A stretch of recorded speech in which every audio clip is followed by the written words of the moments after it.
Le G5 Sahel est une volonté politique de 5 pays du Sahel qui ont décidé de s'unir pour faire face aux défis que la zone géographique du Sahel connaît. Aucun de ces 5 États ne peut à lui seul faire face à tous ces défis. C'est pourquoi la création d'une telle institution est une réponse forte qui, à long terme, pourra stabiliser le Sahel. Les réponses militaires à elles seules ne suffisent pas si seulement si nous ne tenons pas compte de certains services sociaux de base tels que l'éducation, la santé, l'échange économique entre les États, et dans le même temps surtout de tenir compte également des logiques du terroir. Nous sommes dans les solutions de top-down, lesquelles solutions tiennent très peu compte de cette interaction. Elles sont à la limite imposées parce que les vrais acteurs qui sont concernés par des solutions proposées sont eux-mêmes mis sur la touche. Nous avons véritablement un Sahel déstabilisé par des phénomènes dits de terrorisme, dits de radicalisme violent, dont tout le monde sait que les entrepreneurs qui sont derrière sont des entrepreneurs avec des projets très bien ficelés. C'est-à-dire que l'intention est claire, c'est de déstabiliser ces États. La jeunesse est à 70% constitutive de la population du Mali. Par conséquent, la sève ouvrière de notre pays.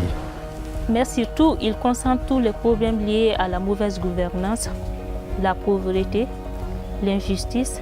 Lili est venu nous voir en nous disant qu'il va s'intéresser à la jeunesse, mais aussi plus particulièrement à la jeunesse des zones de frontières.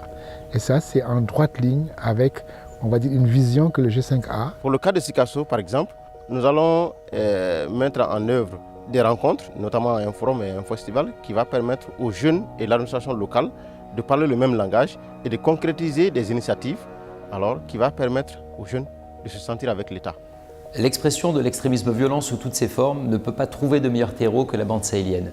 Une gouvernance erratique, l'exclusion des groupes les plus vulnérables comme les femmes, les jeunes, de tous les espaces politiques et économiques, la corruption endémique, bref, les facteurs de crise sont multiples.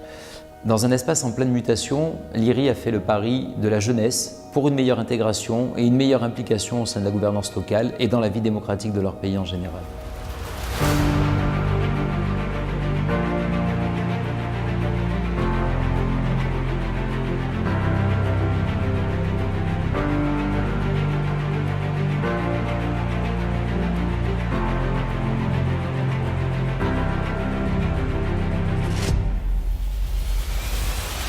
Il faut une démarche inclusive, impliquer la société civile, les chefs traditionnels, militaires, religieux et surtout les couches les plus vulnérables qui sont les jeunes et les femmes.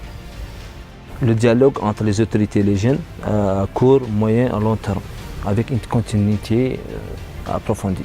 Rapprocher les jeunes des décisions politiques et les aider à se construire comme acteurs majeurs, comme citoyens, et aborder les solutions sous l'angle économique, culturel et décentralisé. À la suite de l'atelier régional, l'IRI a outillé les participants pour que chacun puisse, de concert avec leur autorité locale, organiser un forum thématique et un festival d'unité. Ces deux événements sont de réelles opportunités pour les jeunes et les autorités de trouver des solutions locales aux défis locaux à travers un espace de dialogue et des événements économiques et culturels. L'État et la jeunesse ensemble pour une prévention contre l'extrémisme violent. Luttons tous contre toute forme de violence. Ensemble, portons haut le flambeau de la paix. Le dialogue, la solution à nos problèmes.